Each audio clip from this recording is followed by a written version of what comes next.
You're standing in line, your phone is at 1%. There is nothing to look at, nothing to scroll, nothing to do. Within seconds, something in your chest tightens. A low, itchy discomfort spreads through you. You call this feeling boredom. You have hated it your whole life.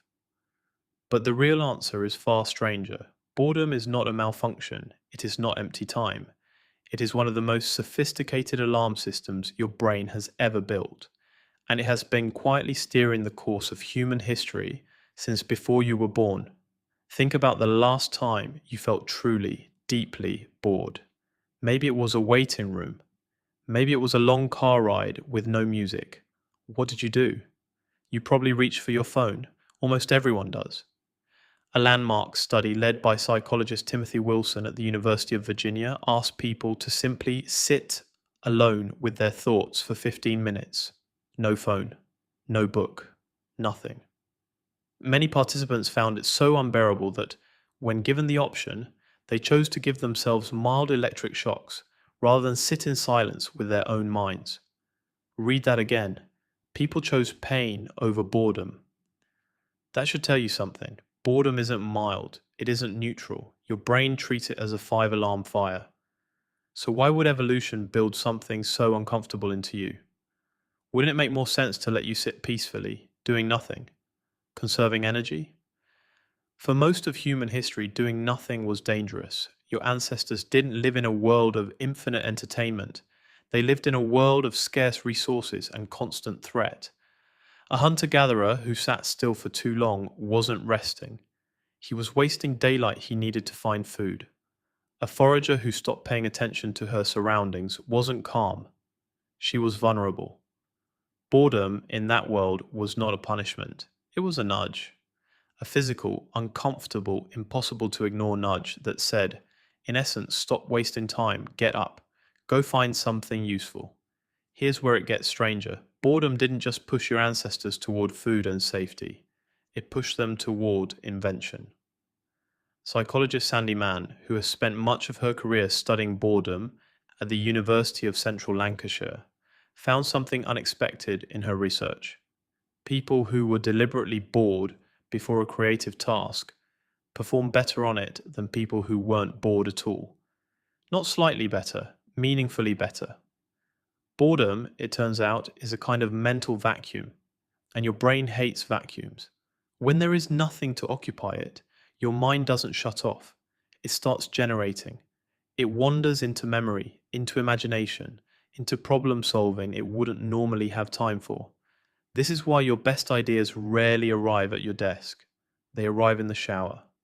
They arrive on a walk. They arrive in the 15 seconds after you put your phone down and before you pick it up again. There's a reason for that too, and it lives inside your skull. Neuroscientist Raichle, working at Washington University in St. Louis, helped identify what's now called the default mode network. It's a set of brain regions that light up not when you're focused on a task, but when you're doing nothing at all. Daydreaming, staring out a window, standing in line with a dead phone. This network is responsible for some of your most complex thinking, self-reflection, long-term planning, piecing together distant ideas into something new.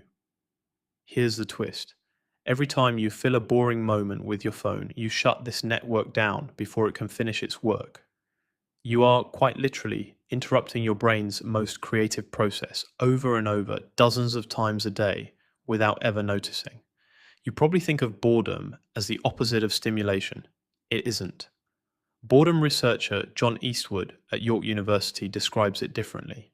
He defines boredom as the uncomfortable feeling of wanting to be engaged in something and being unable to find that engagement. It's not a lack of things to do. It's a mismatch between what your mind wants and what it's currently getting. This is why you can feel bored in a meeting and instantly absorbed the moment your phone buzzes. Nothing about your environment changed, except the presence of stimulation your brain judged worth its attention. Which raises an uncomfortable question. If boredom is a signal telling you to seek something better, what happens when you never let that signal finish? You already know the answer because you live it daily. The modern world figured out something about you that you didn't know about yourself. It figured out that boredom is unbearable, and that anything, absolutely anything, that interrupts it will feel like relief. Every app on your phone is engineered around this exact discomfort. The moment that itch of boredom rises in your chest, there's a bright icon promising instant escape. You tap it, the itch disappears, but it always comes back faster and sharper than before because you never let the original signal do its job. You silence the alarm instead of following where it was pointing. This has consequences that go beyond mildly wasted afternoons. Some researchers now link chronic phone-driven distraction to a shrinking capacity for deep thought. When your brain is never given uninterrupted time, the default mode of network never gets to run its full course. The daydreams that once solved problems, generated ideas, and processed emotion get cut off in their infancy, second after second, day after day. You may not consciously miss this, but somewhere underneath the surface, you feel it. That vague low-grade restlessness so many people describe now, even in the middle of constant entertainment, might not be a lack of stimulation at all. It might be a mind that never gets a moment to actually think. Here's the counterintuitive twist buried in all of this. The very feeling you've spent your whole life trying to escape might be the one thing standing between you and your best ideas.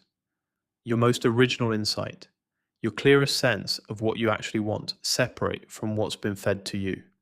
Every major shift you've ever made in your life, changing a relationship, quitting a job, starting something new, likely began in a quiet, unstimulated moment. Your mind was finally free enough to notice something it had been trying to tell you. Boredom isn't the enemy of a meaningful life. In many cases, it's the doorway to one. So what do you do with this? Not therapy, not a productivity hack, something much smaller and much harder. The next time that itch rises, in line, in traffic, in the 15 seconds before a meeting starts, try not reaching for anything. Let it sit. Let it get uncomfortable.